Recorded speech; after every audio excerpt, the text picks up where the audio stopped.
This is Aarathi from ഇതാര vlogs. ഇന്ന് ആരെക്കുറിച്ച് ഇല്ല എന്തിനെ കുറിച്ച് ആ സ്റ്റോറി എന്ന് നിങ്ങൾ ആലോചിക്കില്ലേ?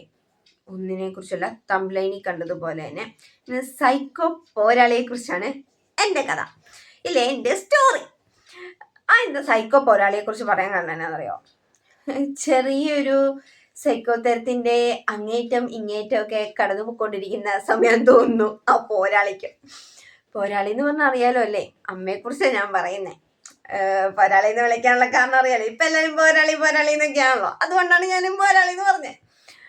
അതായത് ഒരു ഇതിലെ നമ്മൾ എന്തെങ്കിലും ഒരു ആവശ്യത്തിന് വിളിക്കുകയാണെങ്കിൽ അന്നേരം വിളിക്കുന്നത് ആരതിയപ്പൂ. എനിക്ക് നിക്നെയിം ഒന്നുമില്ല, അതുകൊണ്ടാണ് ആരതി എന്ന് വിളിക്കുന്നത്. ആരതിയപ്പൂ. എൻ്റെ അനിയത്തിയുടെ പേര് അഞ്ജന എന്നാണ്, പക്ഷെ അപ്പൂ എന്നാണ് വീട്ടിൽ വിളിക്കുന്നത്. അപ്പൊ ആരതിയപ്പൂ എന്ന് വിളിക്കും, ഇല്ലെങ്കിൽ അപ്പു ആരതി എന്ന് വിളിക്കും. അങ്ങനെ ഇതാവും. പിന്നെ അത് കഴിഞ്ഞിട്ട് ഇനി നമ്മളത് നമ്മൾ റൂമിൽ കിടന്ന് വിളി കേട്ട് ഒരു മണിക്കൂറത്തേക്ക് മിണ്ടുകയല്ല, കാര്യം എന്നാന്ന് പറയാൻ. എന്താ അമ്മയെന്ന് ചോദിച്ച് ചൂടായി കഴിയുമ്പോഴത്തേക്ക് നീ എന്നാ വിളിച്ചിട്ട് വിളി കേൾക്കാതെ? നമ്മളിവിടെ വിളി കേൾക്കുന്നുണ്ടാവും, പക്ഷെ പുള്ളിക്കാരി അത് കേൾക്കുന്നില്ല.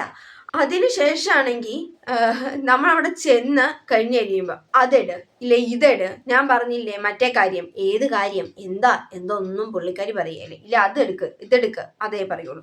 അതെന്താ, അതില്ലേ ഇന്ന സാധനം എടുക്കുക, ഇല്ലെങ്കിൽ എന്നാ ഇപ്പം ഹെഡ്സെറ്റ് ആണെങ്കിൽ ഹെഡ്സെറ്റ് എടുത്തോണ്ട് വാ, അങ്ങനെയൊന്നും പറയുകയില്ല.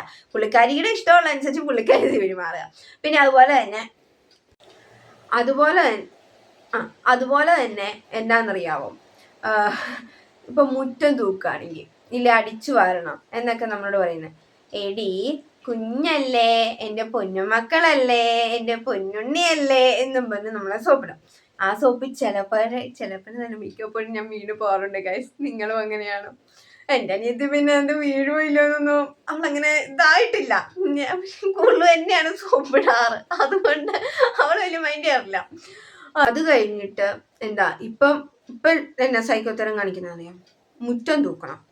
അതായത് രാവിലെ എഴുന്നേറ്റ് കഴിയുമ്പം അമ്മ വലിയ ചൂലാണെങ്കിൽ ഇതായിട്ട് ഒരുവിധം പൊക്കമൊക്കെ ഉള്ള ചൂലാണെങ്കിൽ എൻ്റെ അമ്മ തൂത്തുവാരി ഇട്ടിട്ട് പോകും.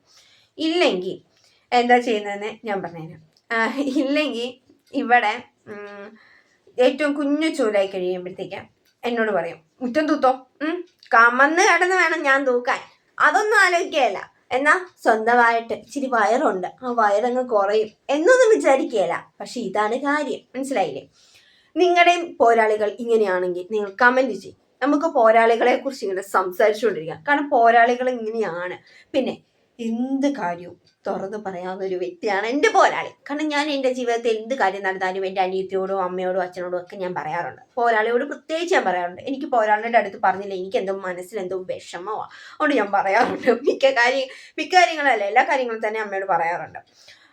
അത് അമ്മയ്ക്ക് കേൾക്കുന്നതും താല്പര്യമുണ്ടെന്ന് തോന്നുന്നു. അമ്മ ഈ വീഡിയോ വ്ളോഗ് കാണുന്നുണ്ടെങ്കിൽ കമന്റ് ചെയ്യട്ടോ, താല്പര്യം ഉണ്ടെങ്കിൽ. പിന്നെ ഇപ്പൊ പറയുക, അങ്ങനെ അമ്മയുടെയും ഇല്ലേ പോരാളിയുടെ സൈക്കോത്തരങ്ങളിൽ കൂടി ഇപ്പൊ എൻ്റെ ജീവിതം ഇങ്ങനെ കടന്നു പോയിക്കൊണ്ടേയിരിക്കുകയാണ്. ഇനി മുന്നോട്ടും അങ്ങനെ പോയിക്കൊണ്ടിരിക്കുകയായിരിക്കും. അപ്പം നിങ്ങളുടെ പോരാളി എങ്ങനെയെന്ന് കമന്റ് ചെയ്യുക. അപ്പം എല്ലാവരും ഒന്ന് സബ്സ്ക്രൈബ് ചെയ്യുക. അപ്പം ബൈ.